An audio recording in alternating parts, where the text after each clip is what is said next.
Yo, what is going on, everybody? Welcome back to the new and improved Sorta Interesting podcast. My name is Christian Patton, and with me, as always, my co-host, a man who needs no introduction, but I'm going to give it to him anyways. He is my chief of staff, the gang to my shit, the wind beneath my wings, Myles, darling. Myles, I want to get back to including a little pre-podcast before the podcast. Oh, that's cool. Listen, I like it. Summer's coming up. What are your plans for summer? Do you have any plans for summer?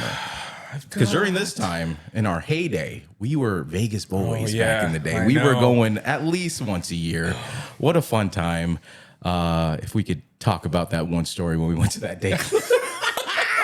That was our last like big. Actually, no, we went to EDC after that, right? That was before. That was before. Oh yeah, god, I was thinking about EDC recently. Oh no, wait, you're right. That was after because we had stayed at the same. God, we stayed at Palms both times. 10 years ago to this year. 10 years ago we went. Holy shit, that didn't even feel like that long ago. That was when it was still in June. Yeah. Oh my god, it was hot. Thank God they moved that up. Holy shit, that was at night in June. It was still what 110, 112 or something. You're crowded with a bunch of people. Oh my god, dude! Water hard to get. That was like fucking some straight like Mad Max shit. Just trying to like, where's the water? Spit in my mouth. Yeah. Just carrying my little flask everywhere. Where's the goddamn water? Fucking, I don't know if I could do that again, man. That's a young man's game. If we did like VIP or something, I could probably do that. Yeah, I was looking actually at the. You know what they do now is the helicopter rides in and out. God, that is balling. I don't know if I'm that balling. You know what? Crazy. I saw it's like $1,000. That's like what Kygo does or something. Yeah, I know, right? We're not the artists. No, like, that's like what John Legend would do or some shit. What the fuck? Yeah, helicopter, I guess. But is there somewhere closer to stay? Because remember, we had to stay so fucking far. Yeah, can't. No, I'm not doing that. I'm not. That's if I was like, not even if I was 23, I would do that. Maybe if I was like 19. My sister just came back and she camped. She camped. Yeah, that's a young person's game. I can't be doing that. She's not that young. She's anymore, 4 years younger than me. She's not that She's much almost younger 30, than us. okay? She's probably hurting right now. She's probably got an ache in her back and shit. But yeah, summer plans, Myles. You're a Vegas. You're still a Vegas boy, but in a different way. You're doing Vegas different now. That my girlfriend's mom lives in Vegas, so we go to Vegas pretty frequently. We're going this weekend for Memorial Day weekend. Shout out all the memorials. Soldiers, ex-soldiers, or dead soldiers. Yeah, we support the troops. Yeah. Oh yeah, we're big supporters. Yeah. I'm going back there, and then I'm actually going again in July because it's like the hottest fucking points too. Oh god, she's graduating. Her graduation. We're having her party then, nice. And then what do I got? I'm going to Colorado at the end of summer. Ooh, what's in Colorado? Just Leadville. for funsies? Leadville. I crewed for my buddy's dad. That sounds like a shooting range. Leadville. I know, right? Get down. He does a mountain bike race in Your Leadville. Dad does? No. But Nick's dad. Oh, Nick. Oh, yeah. Nick's dad. I was like, your Shout dad. Out, your dad's gonna hurt himself. I know, dude. He needs to get on a bike. It's a 100-mile bike race at 14,000 feet altitude. Leadville is the highest incorporated city in the U.S. Yeah, it's oxygen. Yeah, you got to train. It's really hard to get in. It's really hard to finish. There's a cutoff of 12 hours, and people don't finish the fucking race. It's crazy. Helicopter lift me out of there. No fucking way. Yeah, it's hard to get acclimated out there, even as a fucking bystander. A mountain bike? What if you get hurt out there? Who's gonna satellite phone? Yeah, right. Well, there's a lot of people on the trail, so they'll be like, "Hey, what if you're way behind like or 10 something?" Miles back that's just dying. Good luck getting to him. He's walking his bike. The sun's going down. Good luck getting to him. I mean, as far as summer goes, I just go with the wind. I know we're adults now. Summer isn't really a thing. It's just work. Yeah, and take some time off. I guess. Yeah. I mean, the only time I'm taking off is early summer. Yeah. This next week, going to Disney. Not really a shout out to it because it's going to be hot. It's going to be fucking crowded. Not really looking forward to Pirates is closed. So Pirates is goddamn closed. What's the point of that? We do have fast passes though, so that's cool. Fuck yeah. Going to San Francisco after, which now I'm regretting it now. You gotta fucking drive 6 hours. Holy shit. On Memorial Day weekend is going to be fun. It's one of those where I made the plans. I was like, hey, this is like a month ago. I'm like, let's just make the trip. Let's go drive, And then I was like, now it's coming up. I'm like, fuck me. I'm fucking tired. Like future me is hating Pass me right Pass now. me was like, just suck it up, future me. Now future me's like, fuck you, pass me. Why did you make those fucking stupid moves?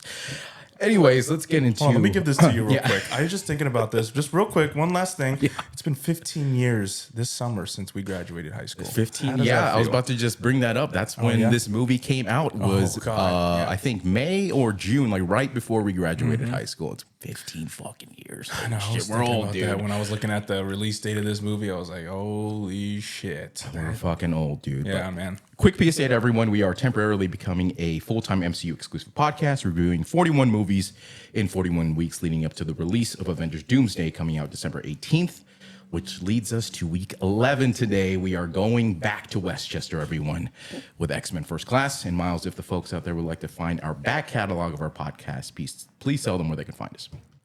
Our website, you can find us at sortainteresting.com.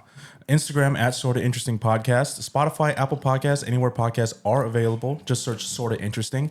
YouTube.com/Sorta Interesting and Patreon.com/Sorta Interesting. And go check out our last review of Iron Man 2. Might be my favorite pod that we have ever recorded, honestly. Yeah. It was so much fun to make those clips, and those are doing numbers right now. Doing numbies on YouTube. You know what my favorite is? Yeah. The one we're doing right now. Hey. No. And the next one. Oh, yeah, that's what I meant to. You know, like the one that... the one that's coming up is always going to be the best. Yeah, it's always that's my a good favorite. outlook. Yeah. Some production details for X-Men First Class. Release date, June 3rd, 2011. Mere days before our high school graduation. These kids are getting out early now, I know, right? They get out like May, and I heard like these kids, like I work with adults now, right? So they have kids.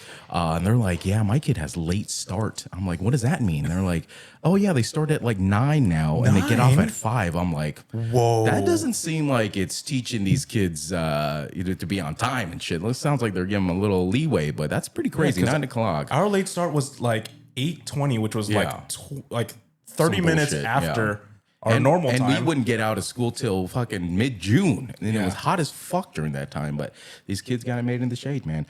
Director Matthew Vaughn, known for Layer Cake. Have you seen Layer Cake? I have not. So that was the movie that got Daniel Craig his role in James Bond. What? So it's a gangster movie. It's like one of those, like it's like Lock, Stock, and Two Smoking Barrels, like Snatch and all those movies. But it has... which has connection to... It's to this movie. As well. Yeah, we'll get into that later. But go watch Layer Cake. We got to actually review that. That would be great to review because that is the start of Daniel Craig's career there. Stardust with, I think that has Daredevil in it. Stardust. It had Matthew Cox and had Robert De Niro in it. I think. Oh shit. Kick-Ass, which I never actually watched. Kick-Ass. That's the one with. What's his name? Oh man, Aaron Taylor Johnson, right? And Nicolas Cage. That's right. Too, and the little girl. The Chloe Grace Moretz. Yeah, I just remember her doing the little like butterfly knife. Actually, it has both Quicksilvers in there. It has Evan Peters in there too. Shit. Yeah, it does have that. Okay. All 3 of the Kingsman movies, which first one, love the first one. Second one, never saw the second one. Never really cared for it. Yeah. Third one I saw. I haven't seen that one. Not good. Not good. Yeah, that one has Voldemort in it, Ray Fiennes. That's right. It has Is that the one with Channing? No, Channing's the second one. It has Channing and it has Pedro Pascal. Did not watch that one. Heard it wasn't great. Third one also wasn't great. Yeah. And also, most recently, Argyle with Henry Cavill and Dua Lipa. Writer Ashley Miller, known for Agent Cody Banks. Oh, more of a liar man myself, but that era of what's his name? Malcolm in the Middle. Fucking what's his name? Frankie Muniz. Yeah, shout out to that era of Frankie Muniz, and also the writer of Thor, which we fast forwarded past. Don't even talk about that. Yeah. Budget of $160 million, box office of $352 million. Runtime 2 hours, 11 minutes, just 7 minutes longer than Iron Man 2, and yet this felt way longer than Iron Man 2. Yeah. What were your initial thoughts of rewatching X-Men First Class, Myles? I like this movie. The gripe I have with it is it's not necessarily jumping back and forth. It's jumping too many times between places and scenes, and I got so confused when I was making this rundown. It just gets so fucking confusing. There's a lot of different things. We're going here, and then we're back, and then we're here, and then we're introducing this guy, and then we're back, and then we're here, and then we're back. It's too much. It's just going around too much. It does a lot of things well, but I just think that there's just too much back and forth where it gets confusing. Yeah, It gets real confusing. And it's also starting. It's first class, so it's starting this first class of mutants, right? Going back to the origins of the X-Men, which is cool. You know, first of all, I'm glad Marvel recognized the change that was needed for this franchise. You know, after X-Men Origins that we reviewed, it was clear to everybody, to all the fans, right? This franchise desperately needed some kind of overhaul to give it back its spark, and they did exactly that. At the time when we watched this, did you watch this in the movie theater with us? I think we were there, right? It was me. I know Matt was there. I'm pretty sure you were there. Maybe Aaron was there, but yeah, we did watch this in the movie theater. And I think we were all in unison at that point that it was pretty good, right? Yeah. Some might even think it was great. I was one of those who thought it was like borderline on great, but I mean, mind you, we're coming off of Last Stand. shitty, just shitty X-Men for years before that point. But this movie, I wanted to love it, but there are just some unforgivable things that I just couldn't get over, mainly Jennifer Lawrence. J-Law. I did not like Mystique at all in this movie, or any movie after this, to be honest. Like, they tried to make Mystique the leader of this team, which doesn't really make any sense for this character, for Mystique, especially, you know, since she's the villain for the last like 30 years. It's kind of hard to fit that puzzle piece into it. But and also fucking Magneto just dropped her at the like a hot fucking potato, dude. As soon as she became normal, I forgot they were making out too. I was like, whoa, you're like 20 years older than her. Calm down, dude. But yeah, some of the plot choices in this were questionable too. You know, mixing in the Cuban Missile Crisis with the mutant war was also strange.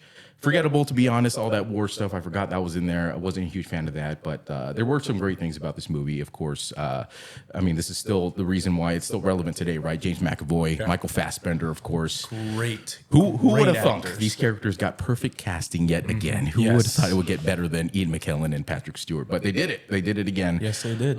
Kevin Bacon as the main baddie. Holy shit. Love me some bacon. Love Bacon. Who would have thunk it again? Kevin Bacon as a bad guy. Absolutely perfect. The only other time I remember him being the bad guy was remember Hollow Man back in the day? Oh my god. He was a creepy bad guy, that one though. That movie is like one of those movies that I saw when I was young and it stuck with me. For sure, me too. For a long time. I had that shit on DVD and I didn't know it was like a horror movie. I thought it was gonna be like, oh, it's a cool like science movie. And then I was like, oh wait, this is pretty scary actually. Killing people. The one the scene I remember the most is the gorilla going invisible. You can see all the veins and shit. I'm like, that's pretty cool. But he was definitely a creeper in that one. Yeah. Oh yeah, real creep. What the hell? Even Nicholas Hoult as Hank McCoy, Beast. Oddly, that too worked for me, even though he was a tiny little beast at the end. He was a little teddy bear. But overall, I think this was a great breath of fresh air for the X-Men franchise. They desperately needed.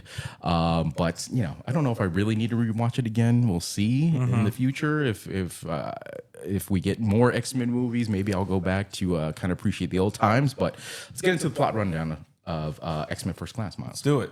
Film begins in 1944 at a Nazi concentration camp in Poland. This is a shot-for-shot remake from the X-Men 2000 opening scene. You just can't fucking do that, man. Like, that scene in the first movie was such a banger.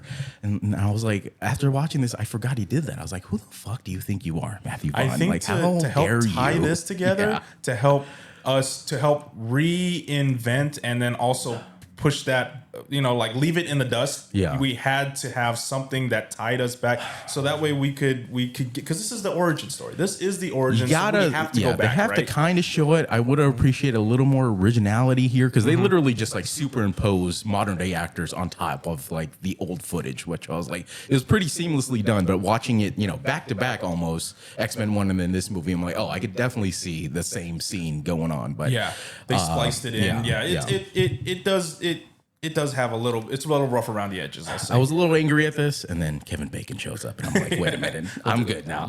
All is well again. With that stash. The second Kevin Bacon showed up, I'm like, you know what? I forgive you. So we get this shot-for-shot remake from X-Men 2000, where a young Eric Lenscher, who is Magneto, is separated from his parents. He bends a metal gate with his magnetic powers. His mutant powers brought on by extreme distress. And we all remember that from X-Men 2000. Couldn't do it like the kid in the first one, though. His yelling. Yeah, the yelling just didn't come across. I was like, good try, kid. But the first one, good try. You phoned it in. This catches the attention of Nazi scientist Sebastian Shaw, a.k.a. Kevin Bacon. Kevin Bacon, love him. Who is secretly a mutant himself. Shaw forces Eric to move a metal coin or else he will kill his mother in front of him. First, he's eating the chocolate. Oh, yeah. Ich von Schokolade. Ich von Schokolade. Yes, I love it when they speak German, man. He's so good at German. Shaw eventually counts down and shoots his mom, and the result is Eric violently manipulating metal from the operating room adjacent to Shaw's office. Shaw then gifts Eric the coin that he was unable to move. Pretty dark scene, but doesn't really make any sense to me. Like, I would have done everything I could to kill Kevin Bacon at that moment. And then after he kills the mom, he's just kind of like, all right, like, I'm done. Like, I had my little tantrum. I guess you could. He kills the two Nazis behind him. He crushes which their had fucking nothing helmets. to do with, they were just doing their jobs. They're Nazi fucks, but they were just doing their jobs. Kevin Bacon's the one who actually pulled the trigger. So I wonder at this point, just for my sake, if maybe Kevin, because he is a mutant at this point, but we're not introduced to his powers, if he himself has this kind of, and like for a better term, aura that he's using for like this little force field of power that he's able to generate to keep himself from being affected. That's what we would like. That's what I like to think. But there was no other points in the movie that alluded to that. That's like, there's literally parts where he's crushing things around Kevin Bacon, like things on his desk. I'm like, why don't you just fucking just shoot that thing right into his fucking face or something? Coming, but, you know? Yeah. I know. But you know, that won't then the movie's over. Yeah, that's true. Then we get a whole different fucking timeline. So he gives him the same coin that he was unable to move. Yeah. And that coin is has a little Nazi logo on it, right? Right. And that comes to play later. Meanwhile, in a wealthy mansion in Westchester, New York, young Charles Xavier lives a comfortable life. Charles is already a telepath and can read minds at this point. One night, he meets Raven, a young shape-shifting mutant girl trying to steal food from his kitchen. A little weird. This little blue girl is freaky looking, and it is weird to look at a naked blue child. Let me just say. Like, I felt like, should I be watching this right now? Like, I don't like looking at this. She takes form of Charles's mother, but he sees right through her. What are the limitations here of this power? Like, how she got like massive? Yeah, she's chunked out to a little girl. I'm like, so does that mean like the current Jennifer Lawrence? Could she turn into like a giant? Like, how big could she actually get? Yeah, right. Fucking bowl or they're fucking already goddamn giant black. Because even in like the first movie, she was disguised as like the Statue of Liberty. It's like where are the rules for this power? But you know, play on whatever. Charles welcomes her into his home, and the two grow up together almost like siblings. Okay. Aww. All right. A little weird. Nothing to do with the comics, nothing to do with the cartoons, just kind of their own storyline they're growing off of. I don't know. It's okay. But I think at some point in the comics, if I remember, they were actually married, right? But like it was could be some kind of weird. Yeah, but I think maybe it was for show or something like that. Maybe it's a what if. Yeah, maybe a what if. Years later, in 1962, Eric has become an adult mutant hunter dedicated to tracking down Shaw. We see him manipulating the same coin given to him by Shaw in the opening sequence. The little when he's doing it, he's passing it through his fingers. Constantine, hello. The Constantine little move. I love that shit. Eric gets the location of Nazis hiding out in Argentina through an interrogation of Swiss bank manager. And this guy is, what's his name? I forgot his name. I remember where he's from though. James Faulkner. He plays a Tarly. That's right. I forgot which Tarly, but in Game of Thrones. Yeah. But this scene is pretty fucking cool. Pretty cool. I mean, he went easy on him though. He did. Like, taking out a feeling like that happens to me all the time. Like, that's nothing. But I know he folded under modest pressure. Yeah, he could have done a lot worse. He did tell him like, "Hey, don't make me come back here. I'll fuck you up, like for sure. Like I got you." So he's a German running or German sympathizer, Nazi sympathizer running a Swiss bank. and he was able to extract the information that there are people hiding out in Argentina, which plays to real IRL stuff. Yeah, a lot of Nazis still could be out there. Fled to Germany. There's a lot of Adolf still might be out there. Fair-skinned Argentinians out there. Actually, shout out to my neighbors, my dad's neighbors. They are Argentinian Jews, and the mom looks like a straight white lady, like a white lady with blonde hair. Her mom looks like a white lady with blonde hair, but they are from fucking Argentina, and they're hardcore Mexicans and they're Jews, which is crazy. Sure they are. Okay. All right. Who knows? I don't want to ask that. You don't want to take a 23andMe Argimosis. Don't do that, okay? By the name too. All right. You have to bleep that out. We'll see. So he put shout out to them. Shout out, Argimosis. Maybe when we get bigger, we'll bleep it later. He pulls his filling to get to get the information. At the same time, Charles graduates from Oxford University with expertise in genetics and mutation. Raven lives with him but struggles emotionally because she dislikes hiding her true blue appearance from the world. And we do get the full makeup transformation, and I don't know, man, not digging it. Especially the wig just does not look good at all on J-Law. The makeup looks okay. I mean, I think they went with the practical makeup. Later iterations, I think she was like kind of fed up with that. She's like, fuck this shit, just like CGI that shit or just paint my face because I'm just gonna wear a whole full suit. But yeah, a lot of skin showing in this, full makeup. That must have sucked for Jennifer Lawrence for sure. Yeah. So Shaw manipulates tensions between the United States and Soviet Union because he believes war will allow mutants to rise as the dominant species. It's almost like Magneto's manifest destiny in this movie, but basically the same thing that he wants. Yeah. Different way, like how how Magneto wanted to use that giant machine to try to basically kill humans and expose everybody's mutant DNA, right? And instead, Shaw wants speed up evolution. There you go. Speed up evolution. Shaw wants to use nuclear fallout. Is that going to work, buddy? I don't know what you're thinking. You're gonna kill everybody. I feel like mutants are also prone to nuclear. He's assuming that mutants are immune to nuclear radiation. That's a reach. Yeah, it is. So that's where the Cuban Missile Crisis comes into play here, and he uses both the tensions between Russia and America, which I did like at the end with the trying to pass like through that line, and they're like, "Wait a minute!" Both sides are like, "Who the fuck is this? Like, what's going on? What are we doing? Do we fire everything?" Okay, so in Las Vegas, we are introduced to CIA agent Moira McTaggart.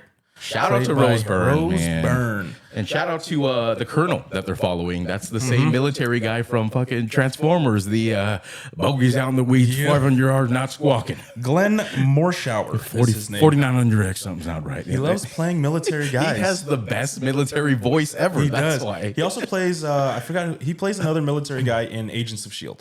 Oh, I'm sure. Yeah, so I'm sure there's many military roles in there. A lot. Laundry list for this guy. Moira is investigating suspicious activity connected to Shaw. And during surveillance on Colonel Hendry, who is a part of NATO at this point on behalf of United States, she discovers mutants for the first time. This is when she gets all laced up, and she's like, I'm going in. I'm like, lady, you're a little... We're also introduced to January Jones, right, in this scene. Plays Emma Frost. As much as I love January Jones, shout out to American Wedding. She was in that movie. And she played Laura Draper. That's right. Mad Men. Well, yeah. And aside from that casting, she hasn't really been in much because her acting is terrible. Because of this movie, really bad in this movie. All of her lines super flat, probably why we don't see her anymore. Yeah. But also using Emma Frost for this movie, not even using her abilities really to their full potential. Yeah. Is a shame because that character is actually really deep.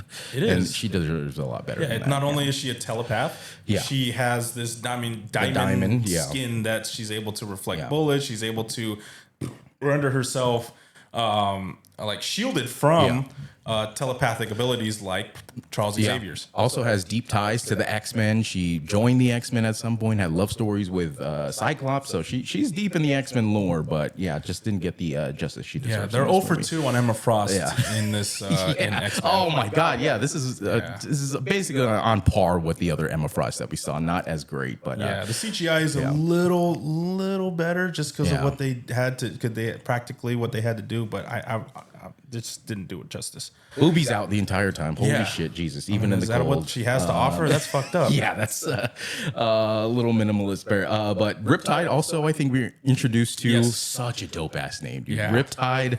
Pretty lame in this movie, not great. I mean, cool powers, but didn't really do. He's a handsome guy. Yeah, dude, he was dripped the fuck out the entire movie. He had great suits on. There was a part where they're like on a yacht and he's rocking like this like white button up with like white shorts. I'm like, my guy. He's so dapper, dude. He's buff. He's fucking shout out to Riptide. Long hair. He's hot, man. God damn, Alex Gonzalez is his name. Never really seen him again, but shout out to him. But look at this fucking chin. Look at the chin on that guy. Oh, holy shit, that's chiseled. Man, especially with Oliver Platt right next to him. Oh, yeah. I think we're also introduced to. Are we introduced to Azazel too at this point? I'm pretty sure. Yeah, because that's when Rose is peeking through the little bookcase and she sees Azazel like teleport in. Azazel, probably my favorite character in this whole movie, even though we had very little screen time and I think like barely like 2 lines from him this entire movie. The actor who plays Dr. Jekyll in Jason Fleming, League of Extraordinary Gentlemen, also in Snatch, Lock, Stock, and Two Smoking Barrels. Yeah, he plays what's his name in there? Dude, I know it too. God damn it! I think they call him like the Fat Man or something. But he's every line. I'm bloody skinny, pal. He's also what was he in? Oh yeah, in Snatch, of course. I just said that. Yeah, where he's and then the other guy, the Russian general, also Boris the fucking Blade. He's Boris the Blade in Snatch. That's right. Yeah, holy shit, Boris the fucking Blade. Also in Lock, Stock, Two Smoking Barrels, we have a Juggernaut. Yeah, Vinny Jones. Man, we got to do those. Guy Ritchie movies for sure. We got to do Guy Ritchie movies, including King Arthur, including Sherlock Holmes. Oh, we're gonna do that. I just we did King Arthur. No, did we? No, I don't think. Maybe we did. Maybe we could redo it again. Fucking love that movie though. I don't know. It didn't get. No, we did the other King Arthur, the one with Clive Owen. Yes, that's right. That's right. Damn, that was a good one too. Yeah. Fuck, dude. We got to do that one for sure. Holy shit. So we're introduced to all these characters and Moira herself. And then we cut to Eric, who is now in Argentina, entering a bar. This motherfucker, Fassbender, is speaking like 5 different languages in this movie. He's speaking Spanish, speaking German, he was speaking French earlier, he's speaking English. He's fucking all over the map, dude. This is a great casting. I mean, I fucking love Michael Fassbender. He gives everything. He gives 100% in all of his roles. It doesn't matter if he's playing a fucking a mutant character from a comic book, you know? He gives it all. And in this scene, this is actually the first time that we're able to really see him utilize his powers in a very like not in like a very just waving active, his hand, active way. Very active, action packed. Hands down the best scene in this movie for sure. Yeah, this is my favorite. He gets to the bar and he sits down and he looks over and he sees a picture that shows these 2 officers that are sitting behind him. He does I think he does the un cerveza thing too. Well, like, you're not in Spain, brother. What are you doing? Un cerveza. Barcelona. This gives him his next lead on Shaw because he sees in that picture the 2 officers that are behind him from the Nazi officers behind him and Shaw on his boat. Yeah, I forgot what it was called. It was something in Miami though. Yeah, it said Miami on the picture. Yeah, and then he's like, "Motherfuckers!" Yeah. All right, here we go. And so this whole scene is like a tension building up where he's just like. He's coaxing it very reminiscent of his scene in Inglourious Basterds. Oh my god, yeah, it's very much an Inglourious Basterds scene. This is the action we want from Magneto. I've been fucking waiting for this shit. Where he's coaxing them. He's making them think like, you guys are friends. Yeah, right? he's like, oh, you're from fucking Dusseldorf or whatever. I'm from Dusseldorf. My mom's from Dusseldorf, and they're like, oh, what's your mom's name? And he's like, well, she doesn't have a name. Yeah, she doesn't have a name. And then she was taken from me or whatever from a farmer and Taylor Unschneider. Yeah, Unschneider. Unschneider. And then he turns his arm over and you see God, what a reveal, the numbers. Dude. Yeah, and the guy starts to take out his knife, and then what does he do? I think he like fucks him up, takes the knife, and then he was at blood and honor. Yeah. Like, which one do you want me to like let out first, blood or honor? And then he says, "Und blood, Und blood, und yeah. blood." He Boom, stabs him in his hand. And then the other guy, the bartender, comes out from behind the counter. Is like, "Hey, motherfucker, put that shit down. Put your Nazi ass down. Put your shit on." And then your shit. What's his name? Magneto turns the gun over to the other Nazi, shoots that Nazi, and then he fucking sends the knife flying, catches it, and then back into the guy's hand. I'm like, let's fucking go, dude. And to polish it off, he finishes his beer like a true gentleman. Like a true fucking gentleman. And then he asks, let's just say I'm Frankenstein's monster. Yeah. And then he looks at the picture and he says, and I'm looking for my creator. I was like, oh shit, let's fucking go, dude. Dude, Magneto, he just brought this. He's out for blood in this, and I love that. Yeah, and then he finally takes the gun and he shoots the final Nazi. Yeah. Dark in this. I love that. Yeah, I love it. Moira recruits Charles to CIA headquarters so she can help identify the strange individuals involved. She's at a bar, back at the same bar that they were at before. See, this is what I mean. They're jumping back and forth. Why can't they just be at the bar all together? Charles is a bit of a booze bag in this. Yeah. He's constantly, hey, I need a drink. He's down in that big ass fucking thing. And she was like, you made it, or she was like, you made it look so easy or something. He's like, well, it's not that easy. It's not that hard. You could just, twist it or something. Dust booze. You cut the air bubble, Can call back to Beer Fest, huh?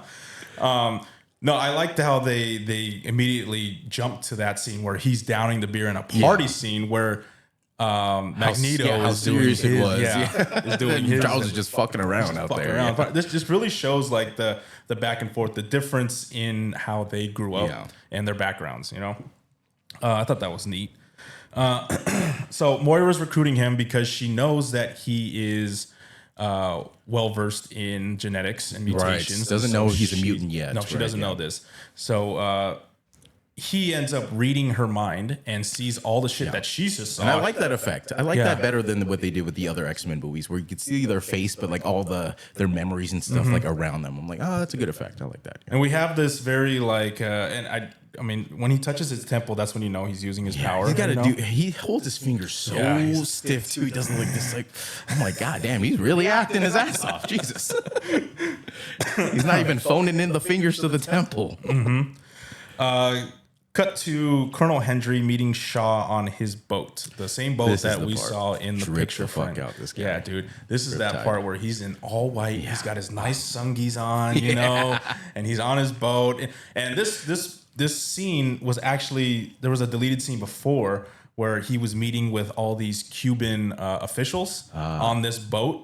And so he was basically talking to them, basically just setting up what would be the Cuban Missile Crisis, but they cut that out, and in walks Colonel Hendry, who meets with Shaw on the boat. Right.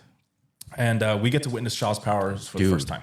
Love the look of Kevin Bacon's powers. It is so fucking sick. Probably one of the best visual representations of powers in this whole franchise. It is so cool when he takes out that grenade. He's like, I'll do it. Yeah. Or something. He's like, I'll just do it. And he fucking lets it go. You can see like 6 arms like going around him, and he's like got all the energy. I'm like, that is so fucking sick, man. Fuck yeah, dude. Shout out Shiva, huh? Yeah. So he basically, and he explains to Colonel Hendry. I like that too. He gives a little background, like, this is what my powers could do, buddy. He's like, you're one of them. Yeah. And then Colonel's like, and then Shaw's like, I can absorb energy, and it keeps him young. Yeah. That's why he's able to stay young, even though it's been how long, since fucking or 12, 20 years. It's like the Victorian era or something. Yeah. So he's able to absorb this entire grenade blast, and then he touches Colonel Hendry, and he just fucking blows up. Yeah. So Henry's dead. Hendry, back at CIA CIA headquarters for Charles's presentation. He shows himself as a mutant. Right. At first, they don't believe him. They're like, it's just some kind of magic trick or something here. Yeah. I've seen this before. Yeah. And we get a little Easter egg here with the guy said that. That is William Stryker, Senior. Stryker's William dad. Stryker Right. Senior. Yeah. Your son William or whatever. Yeah. I know. He calls back to Agent Stryker, your son William. Should have just fucking killed him right I know, there, buddy. right? Fuck, dude. He would have. Well, he wouldn't have Wolverine, huh? Oh shit. Yeah, that's right. Yeah, just have those bone fucking claws. God damn it. Charles, Raven, and company leave to locate Shaw. with Oliver Plaut. Shout out to him again. Known from the Food Critic and Chef. Most recently, The Bear, which is fucking fantastic in. He's the uncle in The Bear. He was in West Wing, too. West Wing. Oh, he's so good. Yeah, Babish. That's where Binging with Babish got his name from his character from the West Wing. That's where he gets his fucking little... oh, yeah. God damn it. I'm just drawing a blank there. But this guy is only credited as Man in Black Suit. Oh, he doesn't even have a name in this. That's I was looking for it too. It's just ridiculous. Credited as Man in Black Suit. This movie. Yeah. He sees these powers. Raven, of course, shows her powers as she takes form of William Stryker, and everybody just is like aghast in the room. Oh yeah, and Charles is not happy. And then fucking you call that a magic trick, motherfucker? Like, what's up? And Oliver's got a boner in the fucking corner. He's like, oh my god, this is the best thing I've ever seen. What are you doing, lady? What are you doing? Can you be me? Can I jerk off to myself? Just stay like that as Stryker's dad. Let's head back. Is it gay? No, it's not gay. He's my boss, all right? Because you're actually a woman, so it's not gay, right? Can you take a punch? I got the strap on. Can you, wait, so she can, this little side thing, can she have a penis when she becomes a man? I have no idea what's going on under the skirt. I don't know what's going on, especially like when she takes other people's powers. Like we saw it in the first movie. She did the claws, but they got chopped off. Yeah. Supposed to be missing fingers or something. I don't know. Yeah, I don't know. Missing some arteries or always something? changing the rules for this character, so I have no idea. Hey, it is what it is. You know, it's a comedy. Even in this movie, they're like, she's like doing a bench press. She's doing it in a normal form, and then she turns into Mystique, and she could do it. I'm like, wait, you're stronger as Mystique too, or when you're in your blue form? I don't get it. Yeah, they start adding and making things up on the fly, Just trying to include Jennifer Lawrence in everything they can because they are paying the fuck out of her probably. Yeah, this is like we need to get our money's worth out of Jennifer Lawrence. Jennifer Lawrence had a fucking... She was on a streak at that time, and this movie's not that old. I guess it kind of is old. It's 15 years, but everyone looks so fucking young in this movie. Jennifer Lawrence looks like she's like 19. Nicholas Hoult looks like he's a 12-year-old in this. Even James McAvoy, I'm like, holy shit, you look like you're in your 20s in this. Like everyone except for Michael Fassbender, he looks the same he looks now. He looks fantastic. Yeah, he still looks good. Little side thing. Hold on. Nicholas Hoult, I remember seeing him first time in the UK version of Skins. Oh, Skins, yeah. Man, that show, if you guys know, a lot of stars came from Skins. If you haven't seen it, yeah. Like, what's his name? Daniel Kaluuya. I didn't know he was from Skins, yeah. Yeah, there's the girl named Effie from Skins that she's been in a lot of... there's just like a laundry list of people, and it's a new iteration every 2 seasons. So just go watch Skins if you get the chance. The UK version. American version sucks. That was like an MTV show, I think, right? Yeah, something like that. But it goes heavily into drugs, and it's like Euphoria before Euphoria. Oh, okay. I might check that out. It was really cool. It's very, very hard hitting, man. So Charles, Raven, and company leave to locate Shaw. Meanwhile, Eric is confronting Shaw where they're going on his boat. Dude, sick ass scene. Fucking Splinter Cell shit going on. He's like going in the water and he's like going on the boat and shit trying to assassinate him. I'm like, this is dope. Not a great plan, though. No, not a great plan. Yeah, no backup plan, just like with a gun, like, all right, here we go. Just gonna go kill him. All right, let's do this. What are you gonna do? Like, come on. I mean, he doesn't know he has powers at this point, right? But you should probably see the second you see his face, you're like, wait a minute, you haven't aged a fucking second since that day. I would have been like, fuck, I'm on the wrong boat. I know, I'm on the wrong. Actually, you know what? I gotta just looking on the wall. Hold on. Anything else I can get you, Mr. Shaw? And he says, Eric, good to see you. Yeah, he recognizes him right away. How you doing? Does he have tabs on him? How does he know? He looks just so really different good from memory. I don't know. Maybe he's got a great memory. Yeah, shit. Maybe that energy keeps his mind young too. Eric confronts Shaw on his boat, and this plan goes awry from the get-go. Tits up, as they say. Yeah, tits up. Luckily, Charles is there. Right. Rendered useless immediately. Yeah. Shaw's about to escape in his little fucking submarine deal after Eric brings the house down. Dude, fucking dope, where he's using the chains on the on the boat. I'm like, hell yeah. This is sheer like show of strength right here. He's just bringing a whole, like, try to survive that, Sebastian Shaw. You could survive like energy blast, but a chain, I don't know if you could survive that. Yeah. He gets in his little submarine that we'll see later on is another way of him like getting around and shit. So Eric is trying to this is the start use his powers to James McAvoy yelling his ass off. Let go! He's just yelling the entire time. He's trying to get into his mind and tell him to stop until eventually he has to jump into the water because Eric is going to fucking drown himself if he keeps trying to do that. He keeps trying to pull on the submarine. So although Eric is initially consumed by vengeance, Charles sees potential for good in him. Yep. You know, the two quickly become friends despite their different personalities and philosophies. This is that team up that we know them to have in these in like X-Men. Yeah, not very deep. Like the relationship, I thought would go back farther than that, like when they were kids. But you know, I think it gets the job done for this movie. I think a lot of this movie too is trying to back up that sense of like team up, you know, that sense that they have history together. That's why it kind of drags a little bit with a lot of their like their training scenes and stuff. So Charles and Eric begin recruiting young mutants with the help of a Gen 1 Cerebro developed by Hank McCoy. Hank McCoy is working at the CIA offsite headquarters that fucking Oliver Platt is in charge of. Hank McCoy, good representation, but the inclusion of the feet thing, like why even throughout the movies bitching all the time, like I'm not normal, my feet are. I'm like, who gives a fuck? You're wearing fucking shoes all the time. Why are you complaining? Mystique can't hide shit. I guess she can, but if she's just like normal, like. Yeah, what do you catch on an off day? You wear shoes. When are you was like walking around in flip flops in New York for? I know you can't let the dogs out. Yeah, fucking sucks, dude. I do like that scene though, where he first meets Charles, and Charles is like, another mutant. Why didn't you tell me? He's like, oh shit, you didn't know about that. This is that straight up don't ask, don't tell. You too? Yeah. Oliver Platt's like, you're one too, you motherfucker. Get out of here. You're lying to me, you freak. Which why should it be a problem? He's an ally anyway. So we know that be a problem. That Oliver is like the only ally they got, and he's been spending his for a guy with no name. He really has like that's crazy. They don't give him a name in this. He's like the guy at CIA who's like they think I'm fucking crazy because you know I got all these conspiracy theorists. And they're like, okay, buddy, that's why you're in the cuck chair. Yeah, he was just in the corner, not even like at the table.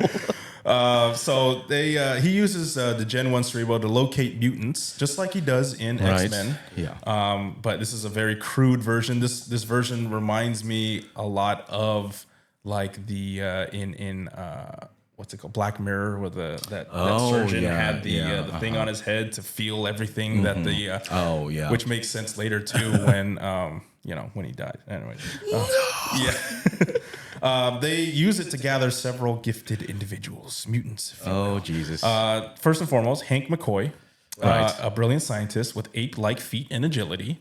Ridiculous. Don't need that. Don't need the feats. I would have liked how they would have done the. I guess you can't do that with Nicholas's Holt's body. It's just too thin. But he did look like basically like a gorilla in human form. In the comic books. But codename Beast. Yeah, to do what you got to do. Yeah. Alex Summers, played by Lucas Till, aka Havoc. This motherfucker. This actor who plays. What's his name? Lucas Till? Yeah. Probably the worst actor I've ever seen in my life. I don't understand how he is a professional actor. White hair. He is so bad. He's horrendous in this movie. Every line just sounds like this, like, hey guys, I'm going to use my powers now, okay? You fucking freak. He's a bully, too. You're a freak, man. Yeah, you're a loser, man. I'm going to call you the Beast, man. You got ugly feet. Shut the fuck up. Ugly feet. I like my girls with nice feet. No wonder why this guy is not in Hollywood anymore. This guy is terrible. Yeah. He's supposed to be Scott's brother. Right, yeah. So, he's supposed to be the younger brother, but I think they switched it to he can he can unleash destructive energy blasts just like his brother from his eyes, but except it comes out in hula hoop form. I hate that. God, I guess we'll get to that in a second when they do like the whole like group meeting thing we'll get later. To that in their little goddamn bullshit. Their little fucking powwow.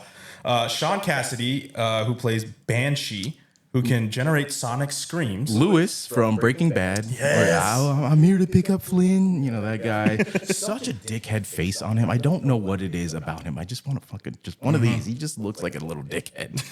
He does. I don't know his what fucking it is. hair, dude. Yeah, he just But looks he looks like a cool in this little picture. He's shit. got a little like he looks cooler he's like got that. Okay, what's it called? he's grown up. Okay, What do you call that? Little like a mullet. Mullet. Yeah. There you go. He got a little mullet. Tennessee waterfall going. Yeah. The Caleb Landry Jones. Shout out you.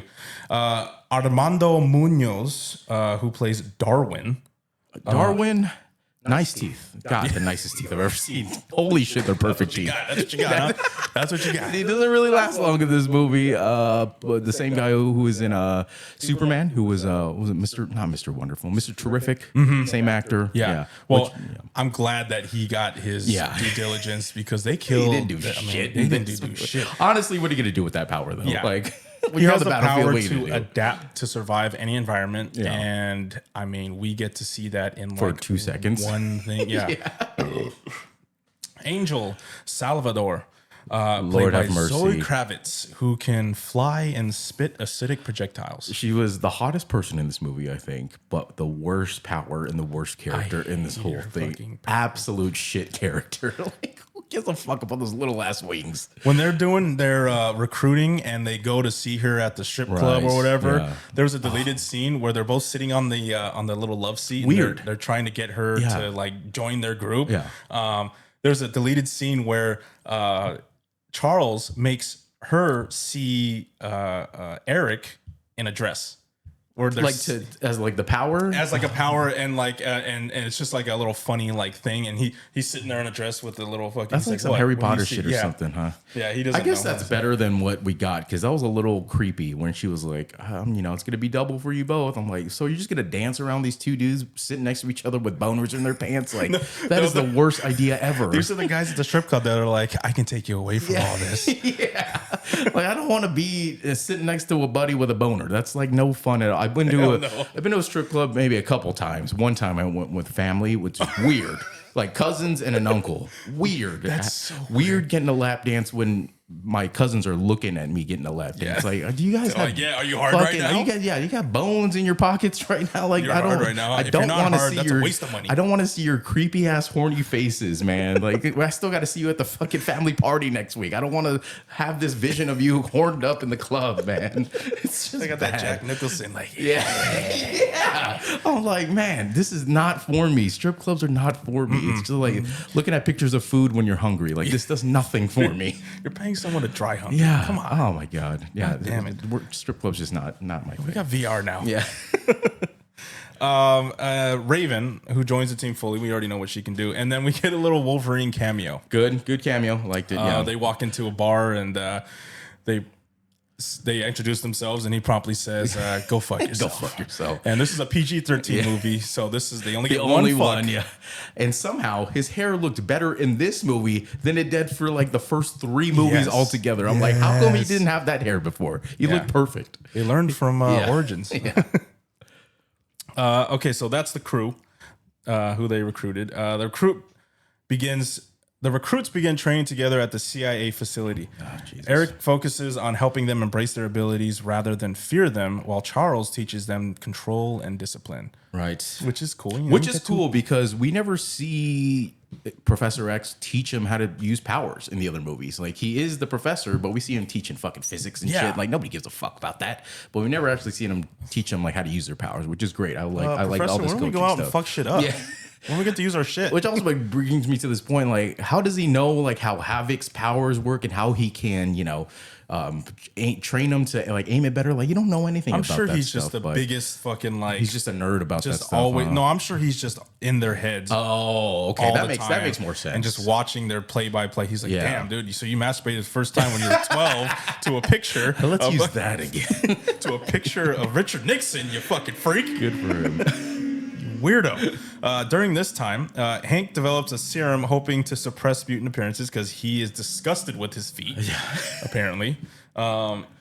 Raven becomes closer to Eric because he encourages her not to hide her true form. And this is a big thing. This very much ties into that don't ask, don't tell kind of like mantra of like, and it really like, what we talked about in X-Men where it relates a lot to like the gay pride movement, trans movement. Societal issues that we have today. Issues where it's just like, just be yourself, be mutant and proud. Which I get, Even the fucking Hank, you could definitely just be normal. You don't have to be like, I'm still a mutant and I don't like the way I look. Well, you look normal, buddy. Yeah, like, it lasted this long, buddy. You're worried about your fucking There's feet. a lot worse it could be. Like, it's just your feet. You're wearing shoes. Yeah, bro. Wear shoes to sleep if you're so fucking like. Wear shoes everywhere. Wear those water shoes. Yeah, wear socks, dude. Weirdo.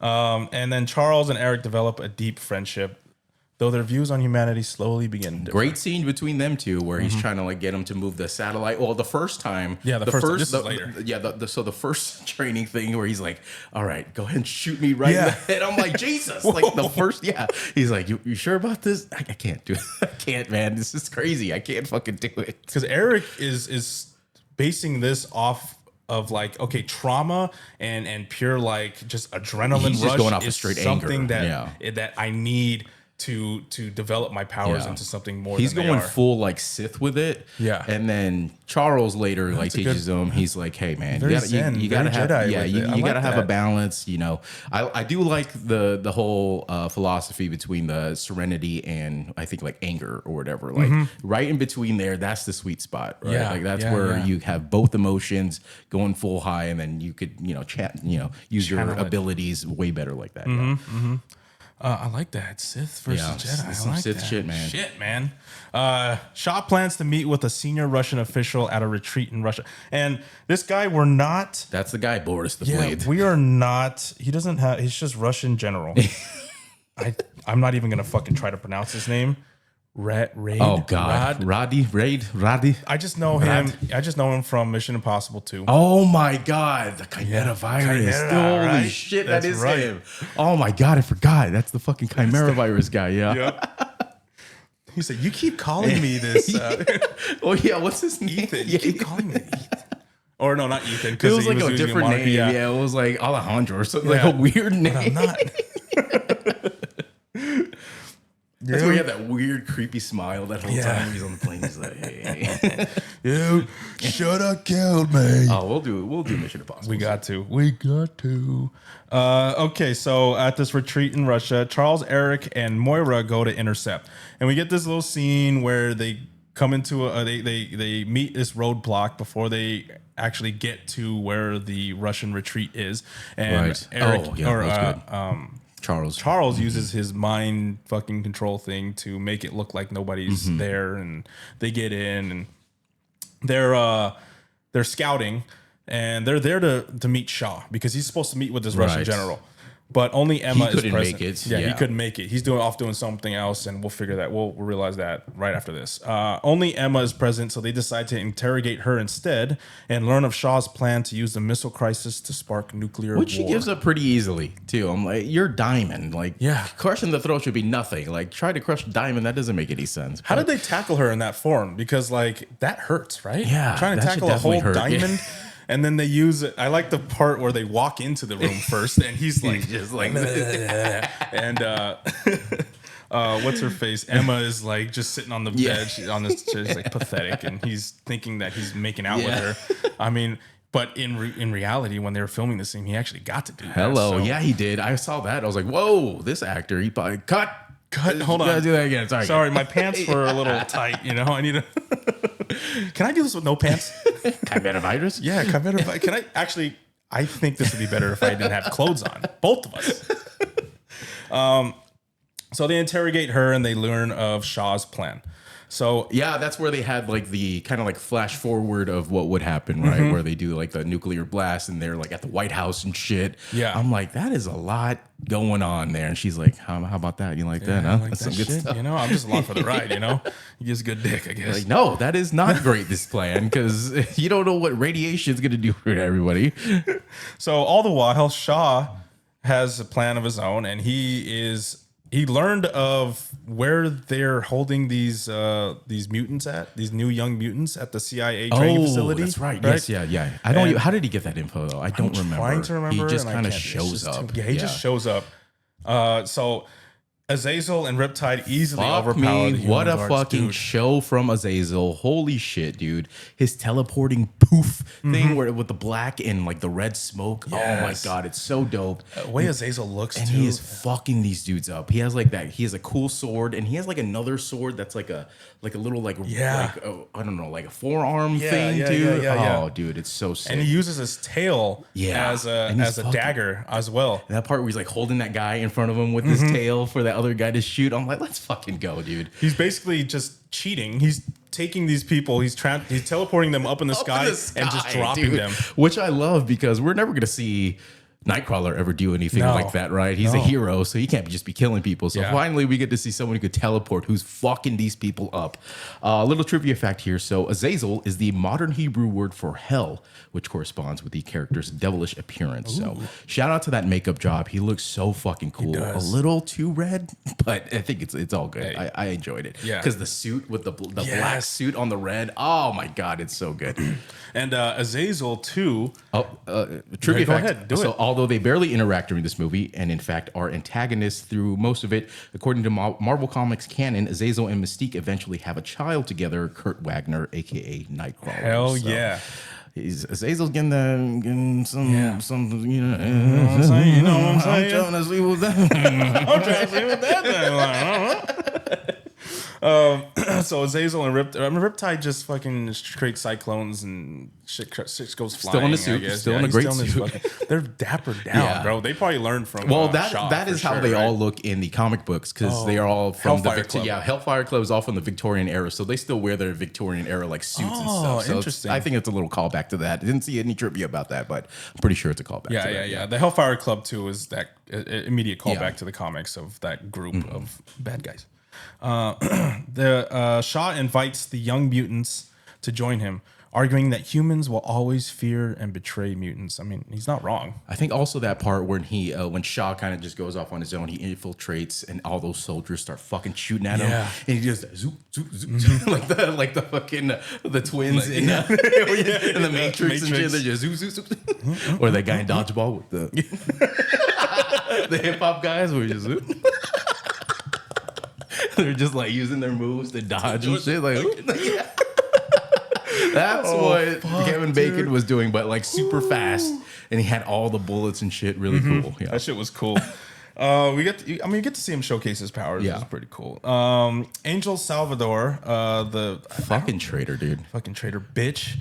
She defects to Shaw's side, and like, was it worth it? That's all you got. In like 2 seconds, she just flips. She's like, "Hey, we don't belong here. For what? You didn't even give him a chance. You're just sitting there, like you haven't done anything yet." Shaw, he kills Darwin. That dude, down goes Darwin. I remember being pretty shocked in the movie theater. I was like, "Oh shit, they're off and off one of them already," which I'm kind of glad because Darwin not. You're glad to get rid of the black guy? That's fucked up, man. God damn it! God damn it, dude. Not that. But, cut. He was like, what is he gonna actually do in the heat of battle? That's funny because he was like, adapt to this. Yeah. And then he fucking pulls out like this energy ball and just puts it in his mouth. I was like, that's pretty bad. Yeah. And he starts changing and then he's just like, Which also the way he shows his power, Darwin, he just puts his face in the tank. I'm like, that's right. Not even cool either. Like, come on, when they're all showcasing their power, I kind of left that part out because it's like which I fucking hate, by the way, because they start also giving them. Is it at this point where they start giving them the nicknames? Yeah.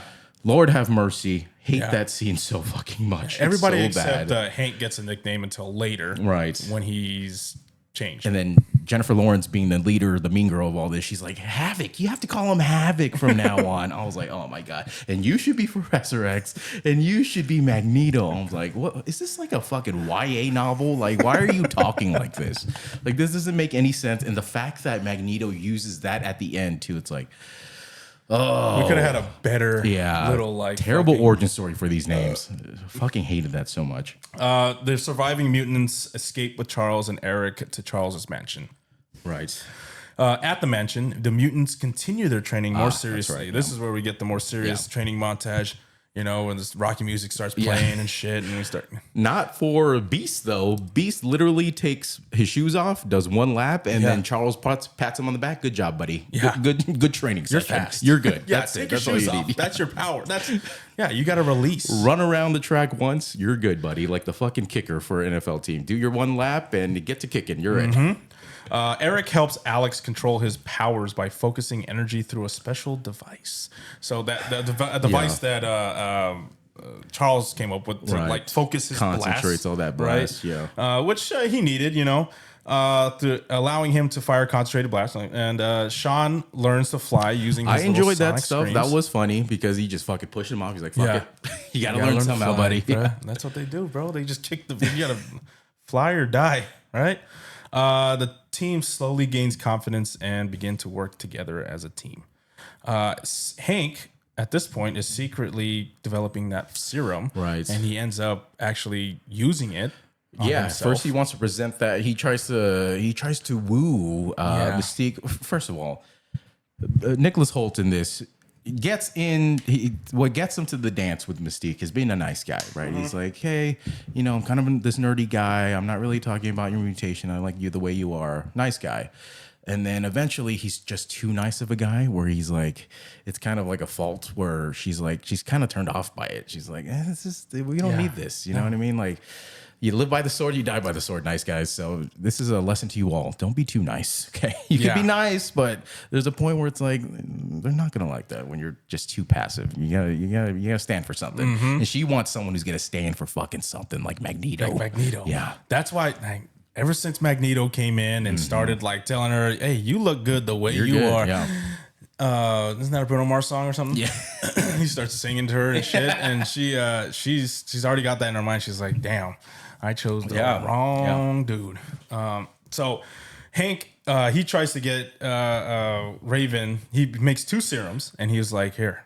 And what kind of fucking scientist is this? Like straight to human fucking trials? testing? Like where's the goddamn guinea pigs? Like where's the rats? Don't you work at the CIA? Don't you got fucking all the guinea pigs? You're a terrible scientist. That is not the scientific theory like that you learned back in 6th grade or whatever. I know, right? He probably didn't even dissect the fucking sheep's eye. He just straight right into his foot. Like, god damn. He secretly uses his serum on himself, injecting it into his foot, hoping to cure his mutation. Instead, it enhances it. It transforms him into the blue. Guess again, motherfucker. Yeah, he's like, oh, it looked normal for a second. Which I enjoyed that scene, actually. It's very much like a werewolf transformation scene from his POV, which is cool. You see him, like, his arms start to, like, bust out of his knocked over shirt. like, and he's, like, the little reflection from the glass. I'm like, this is some fucking Dr. Jekyll, like, Mr. Hyde shit. Yeah. Oh, hey, I like that little Jason Fleming action, huh? I do like that, chaotic, like, transformation. Unfortunately, that's the last good thing we're going to see from Beast. Yeah. For the rest of the movie, holy shit, it is bad. And for the rest of his fucking lore. Well, until X-Men 3. X-Men 3 was cool. His makeup was cool at least. But we'll see future movies. It's all CG. Come on. It's all CG from here on out. Yeah, I mean, unfortunately. this is almost the last time we get practical for him. Yeah.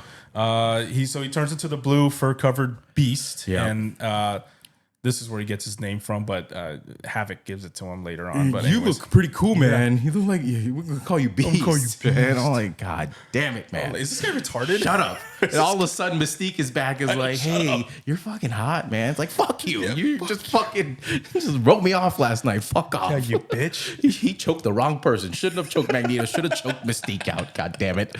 She probably would have liked it, huh? Harder.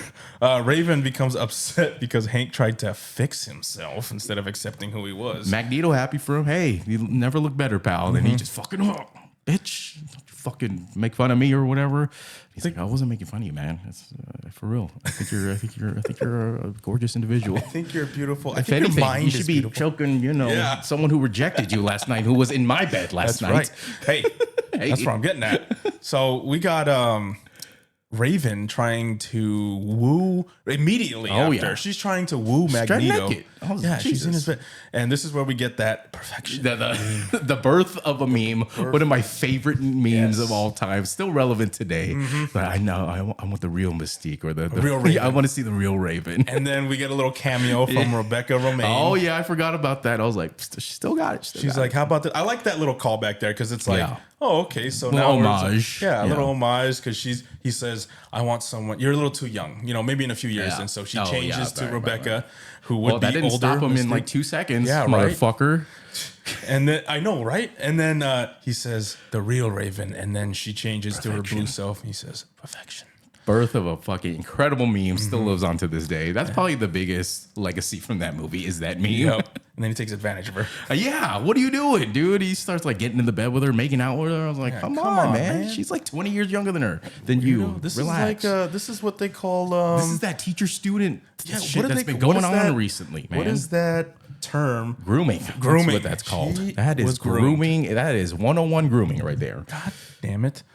Meanwhile, Shaw pushes the United States and Soviet Union closer to nuclear war. He places Soviet missiles in Cuba by he goes to the general in the war room. Not gonna lie, Russian general. I was starting to fall asleep during this stuff. I was like, this is getting boring. We gotta pick this up. You're gonna do that, right? Yeah. You're gonna do that for me? He's like, fuck you. Oh yeah, we KGB? put the thing on there. He's like, dude, that is the instant start of World War III if we do that. And he's like, exactly. He's like, let me tell you what the KGB thinks of this. Why don't we just do chimera virus? Chimera virus. Hey, that's not a bad idea. That's where he went to after this. He was like, I gotta do biological warfare after this. This is bullshit. Knowing the Americans will respond aggressively if they put missiles in Cuba. This is directly pulled from the Cuban Missiles Crisis. Pretty smart, I guess. Yeah. The conflict escalates into the Cuban Missile Crisis. American and Soviet fleets confront each other near Cuba while Shaw hides nearby in a submarine. And who was the general on the American side? Fucking Michael Ironside, dude. Oh my God, that's from fucking Starship Troopers. Let's fucking go. That's right. Gentlemen, it's been an honor. He was also in Top Gun. I think his call sign was Jester. Oh shit! Call sign Hell Jester. Yeah. And then his boss was call sign Viper. Oh fuck yeah! Hell yeah, dude! Top Gun. We got to go fucking call sign, dude. I love it. And we can use our fucking pictures that we remember when we. Oh my God! I just threw mine away. Unfortunately, I had no use for that. I haven't used it since fucking 21 or whatever. Yeah, whenever we sitting were in the closet. Maverick, I gotta get my blonde hair back and shit. God damn, I gotta do it by myself. So Shaw's hiding in a submarine nearby, intending to force nuclear war. Plan A is abruptly aborted when Charles telepathically makes a Russian officer fire a rocket at their own ship. Pretty cool. Reaching that line you were talking about, where it's like, all right, if you don't fucking do it, I'll do it. Azazel was the one piloting the other submarine or ship or whatever. I like how he's also wearing the captain's hat. I do the little fucking hat. He says, like, niet. Oh yeah, niet. When the rocket's coming, niet. It's like one of his 3 lines that he had in this whole movie. So plan B is Shaw turning himself into a nuke by absorbing the radiation from the reactor on board his sub. Pretty cool, because I like how it flowed through his whole body. You see like a little glimpse of like an old face in there too. Pretty cool. Yeah. We see. I didn't put this in here earlier, but we see now Shaw is using this helmet made for him by the Russians. Yeah, that is gray and silver, and it looks a lot like Magneto's helmet. Because it is. I do like that color scheme. I'm like, ooh, that's a dope color scheme. A little weird on. It just looks a little weird on Kevin Bacon every time I see it. I'm like, it just doesn't fit. But obviously, it's because it's a Magneto helmet. But yeah, a cool origin story for the helmet too. I thought that was pretty cool. Imagine being Emma, like, what? You don't trust me? Yeah, because he got it so that way, with the intent that his mind couldn't be read by Emma, not knowing that. Right. Yeah, that there's another Charles out there. Exists. I didn't even notice that. Oh shit! I thought it was for other people, but I guess it was. This is the only time. Well, I'm assuming because he knows that Emma exists, that there's got to be others, right? Yeah. Charles and Eric lead the young mutants into battle aboard a CIA aircraft that is like it's basically the SR-71 Blackbird. Oh right, yeah. Just like the fastest aircraft in history. They get this. I don't know how they get this fucking aircraft. They get that's crazy. During the mission, Azazel teleports around the battlefield, attacking soldiers. Sick, dude. This is great showcase of all these guys' powers. Riptide, I mean, he's in fucking open water. He creates monsoons. He's still rocking the suit. Dude. I think I'm pretty sure. Oh, yeah. He's still rocking the suit. Yeah. He creates destructive tornado-like winds. Beast fights despite his new appearance. They cut to him a lot in this, and he's doing a lot of like growls and shit. Like, yeah, I'm like, doesn't look good. You look like also like when they do his like mouth movements, it looks like a Muppet where he's just moving up and down, but the lips aren't moving. So it's like, are you trying to make this look like it's practical, but it's CG at the same time? Like, I don't really know what they're doing. They should have just had him communicate in growls. Yeah, like, what's that boy? I don't know. Huh? And the voice didn't. Yeah, the voice just didn't match with like how he looked either. I hate how he has the glasses. Yeah, he needs to get rid of those fucking thing. You know, you're telling me that shit doesn't cure your goddamn nearsightedness or whatever. He did all that, and he still has fucking astigmatism. Fucking loser. Why don't you do some trials with that serum, huh? Havoc destroys Shaw's reactor with a massive energy blast. Eric uses his powers to lift Shaw's submarine from the ocean and force it onto land. Yeah, that was cool. Yeah, because that's what he's like communicating with him. He's like, remember the middle point between fucking serenity and anger or whatever. That's how he gets it up again. I'm like, when he was teaching him to move that satellite dish that you were talking about, it was funny in that scene back at the satellite dish when he did this little. Yeah, he does this little Iron Man thing. With his hands are so intense. But I love that. Going back to that scene where he's like reading his mind. And he has like that memory of him and his mom. Oh, yeah. And during the birthday. And then Charles starts crying too. I'm like, oh, what a great scene from both of them. They both crying in that. Oh, it shows like so good. How intimate, his Charles's powers are, you're feeling everything that the other person could feel, which how crazy would that kind be, of like dude? a curse to the gift, It's like you could read people's minds, but you're just so deep in there, you're feeling everything. It's like I don't know if I want to do that. Yeah, I don't either. You see like comes at a cost. Yeah. So Eric uses his powers to lift Shaw's submarine from the ocean, force him to land. The two teams clash on the beach. This is our climax. Eric confronts Shaw in his reactor room, and which is cut off from everything outside. I don't know what it is. Got, like, the mirrors, diamond mirrors. I don't know. You're telling me that Charles Xavier can't read minds in a fun house? Yeah, if you ever go into one with those crazy mirrors, like you went in the maze. So go to the circus if I'm being fucking, That's his. Go to the LA County Fair. That's his. What's those little pods where you're like you can't hear anything? Sensory deprivation. That's his sensory deprivation in those little like mirror rooms. Yeah. You kidding me, dude? I could be in the bathroom and you can't see part of me. So in this in the battle where Eric confronts Shaw in his reactor room. Eric is fucking fully bricked up with nuclear fucking radiation and shit, and he's just pushing these goddamn I beams straight into Eric's body, and it looks like Eric's done for. But all the while they're talking, because they talk too goddamn much. Eric uses the little cable to pull the helmet off. Oh, right. So there was a crack in one of the mirrors. That's right. Charles was like, oh, I got him. He's back. Keep doing that. What you doing? The frequency's almost there. Keep going. And then like more. I'm almost there.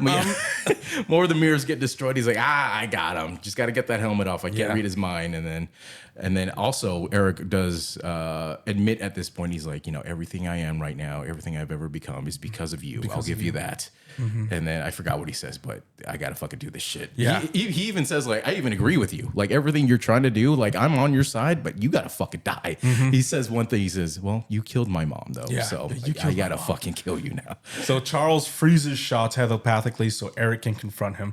And that's a thumbnail right there. Shaw explains that he wanted mutants to inherit the Earth after humanity destroyed itself through war. He even claims that Eric is his greatest creation because Shaw's cruelty awakened Eric's powers, and it's true. Frankenstein's monster. Yeah. That is a good analogy. Yeah. Despite Charles pleading for mercy, Eric places the Nazi coin Shaw once used to murder his mother against Shaw's forehead. Don't do it. Don't please, because he knows if he lets go telepathically.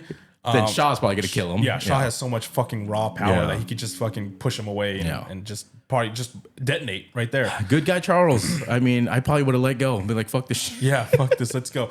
Yeah, but I mean, what do you do at that point? Yeah, rough spot, and then I mean, shit. If you killed my mom, I'm fucking doing that too, bro. I'm running that through your fucking head. He does know. Back and forth. Yeah, he does know he killed his mom. So I'd be like, you know what? Go for it, buddy. I got you. So he uses that coin I'll and hold him slowly pushes it through his skull. And this scene is so like, where he just screams, because he feels it. It's so good, but I love the camera like going back and forth, but it's just the entire time. Look at Jason McAvoy shaking. No. Charles experiences the pain telepathically because he is linked to Shaw's mind during. I think you and I made fun of that scene for probably 3 years straight after that. Like that is the only thing we took away from that movie was the not even the perfection meme. That was years later when the meme started becoming that a big meme didn't thing, come around till like recently, really. Yeah. That was pre-memes when that movie came out. Yeah, pre-memes. Yeah. So that's what. So I called back to that Black Mirror episode I was talking about because that in that episode when he had that helmet on, he could feel everybody's visceral like reaction and feelings to everything that was happening to them. Yeah. You could feel all that pain. Yeah. It's like God. So that's what man. like he feels everything, which is fucking crazy. Yeah. This moment permanently changes Eric. He fully embraces Shaw's belief that mutants and humans cannot peacefully coexist. This is the rift that we. He's still kind of, friends with Charles, where he puts on the helmet. He's like, sorry, Charles. Not that I don't want you in my head or anything, but I got to do this. Yeah. I got to do it. Yeah. After Shaw dies, both the American and Soviet militaries panic and decide the mutants themselves are now the real threat. Warships from both nations fired missiles towards the mutants on the beach. I like when they first come out of the ship, too, like how, like, Magneto and Charles kind of just look at each other like, sorry, man, like shit just happened right now. Like, nobody else knows, but shit just happened between us. But and then they got he's got him like crucified, which is crazy. Like, holding him up like this, and he's got blood coming from his. Pretty dope, yeah. Damn, they killed Jesus. Eric stops the missiles midair with his powers and turns them back towards the fleet. Charles desperately tries to stop him from killing thousands of innocent people, even though they're fucking firing on them. Yeah. Moira McTaggart fires a gun at Eric to interrupt him, but Eric deflects the bullets, and one of them accidentally strikes Charles in the spine, permanently paralyzing him from the waist down. We got a very that's what happens. Yeah, very intense scene here, like acting their fucking asses where off he's right like, here. it was all your fault. You're the one who made me do this. And Charles is like, no, brother, it's all you. Brother. Yeah, it was you who did this. And he's like, then Eric just kind of leaves him. I can't feel my legs. You remember me in that X-Men movie? I can't feel my legs. That was pretty good, huh? Remember that X-Men movie? I can't feel my legs. Can't feel my legs. And then kind of Eric just like not gives a fuck, kind of lets him go. He's like, well, listen, you got a side to pick. My side, their side, or whatever. Yeah. This is where this is the rift, and basically the team is split after this. Realizing what happened, Eric immediately stops attacking. However, the ideological divide between him and Charles is now complete. We have Eric, who forms the Brotherhood. Yep. And then we have Charles, who forms the X-Men. And Mystique jumped ship. Yeah. Fuck you, Charles. Sorry, buddy. You provided me with everything I could ever need in that big ass mansion. Yeah, you guys got it right. He's fine. He'll be fine. Just get him a can of corn. He'll be fine. I only just gave you a full life. I don't know what else you need from me, but go ahead and jump ship right now. Thanks. In the aftermath, Erica leaves with Raven, Angel, Azazel, and Riptide. He adopts the name Magneto and wears Shaw's helmet, this time painted the bunch of fucking traitors to Azazel. Like, you got no loyalty. Just like fuck it. The next highest paying bidder. Just we'll see what it did to you in the next one. You fuck. Oh, that's right. Yeah, you bitch. You too, Angel. And I hate that part when you just they call me Magneto. Yeah, I'm like, when his suit did not look good either. Looked terrible. They break January Jones out of fucking or Emma Frost out of her little holding cell. Yeah, and where the fuck did she go? They were out of CIA because they were debriefing Moira after Charles at the mansion erased her memory. That's right. I did like that scene. I forgot about that, where she was like, I'm not going to tell anybody, I promise. He's like, sure. Okay. And then kisses her first. I'm like, you sly dog, you. In the scene where they're like, they're asking a question, he's like, and she's like, I just remember fragments like a kiss. And he's like, you see, this is why women can't be in fucking politics. It's like these goddamn women, that's all they remember is these kisses. Oh my goddamn, they just had to throw that such a fucking dick, that guy, that whole movie too. Charles remains at his mansion, decides to create a school for the young mutants. The surviving students stay with Charles, forming the foundation of the X-Men and the Brotherhood on the opposite side with Magneto. Oh, Jesus. Movie ends with Charles in a wheelchair, beginning the mission that will define the future of mutant kind, while Magneto prepares to lead mutants through force and revolution. Here we go. That was the end of X-Men First Class. What is the next movie in this order? X-Men First Class. It's the Wolverine. And then Oh no! So this is a trilogy. Yeah, X-Men First Class. Or the X-Men movies Days are of Future Past. So it's Days of Future Past, right? And then they kind of go back again to like Dark Phoenix, which we're not doing. Yeah. And then it goes to Apocalypse. That's right. Yeah, which we're also not doing. No, we're doing Days of Future Past for sure. Yeah, we have to because we will do that one. It directly ties into after this because the new Days of universe that Future they're Past we see Spoilers. Characters Yeah. We'll talk about it when we get there. Yeah. Okay, sorry. Anyways, we'll get there. Final thoughts on this movie. Entertaining. It's entertaining. It has a lot of flaws to it, but like I said, I think it was a breath of fresh air for the X-Men franchise. They desperately needed that. The inclusion of James McAvoy. Michael Fassbender. I'm so glad they're in this like MCU universe now, which I really hope we get to see some form of them in Avengers someday. Maybe not. That just might be the end of them. But I enjoyed it. This movie. I don't know if I need to really watch it again. Maybe when the next new class of X-Men movies comes out. But yeah, I enjoyed it for what it was. But Myles, what did you think about the X-Men First Class? Yeah, I got a new. Found like respect for this movie after watching it again and actually diving into it and really, doing this. I think doing this podcast was more fun than actually watching the movie. It was. It was a slog for me to get through this movie. Honestly, it took me probably 3 or 4 times. I fell asleep one of those times. So it was kind of hard to get through this movie. It was. It's a great launching point for the next set of X-Men movies to come, even though we already know what's to come. But it was a good launching point, I think, and a reboot for the series. For sure. That being said, that's really it for it. They tried to include a lot of historical, factual parts to it, putting their own spin on it. A lot of it was missed, some of it hit. It is what it is. You got to try to connect somewhere. It's a good baseline, I think, for this. But preview of the next episode, ladies and gentlemen, we are going to Captain America, diving back into modern day MCU. Captain America, the first Avenger, which I don't know, man. I don't remember liking that one too much. I watched it a couple times, once in the movie theater, maybe one more time after. It's gonna be interesting to watch this one. Why don't you try swinging the Star Spangled Banner? That's true. While you watch it, okay? And then I will try to watch this Memorial Day. How about there that? you go. On Memorial Day, let me try to. Entire time. Maybe that will put me in the mood to watch this movie. I'm not a huge fan of the first one. It felt a little rushed, but I'm looking forward to just getting to Avengers. That's what I want to get to. But we got to get through Captain America first. All right, speed read. We got to do the prerequisites first with Captain America. Let's get to the plugs, Myles, and we are out of here for today. Yes, sir. Our website where you can find all our audio and video podcasts, sortainteresting.com. Instagram is @sortainteresting podcast. Spotify, Apple Podcasts, anywhere podcasts are available. Just search Sorta Interesting. YouTube.com/sortainteresting. Patreon.com/sortainteresting.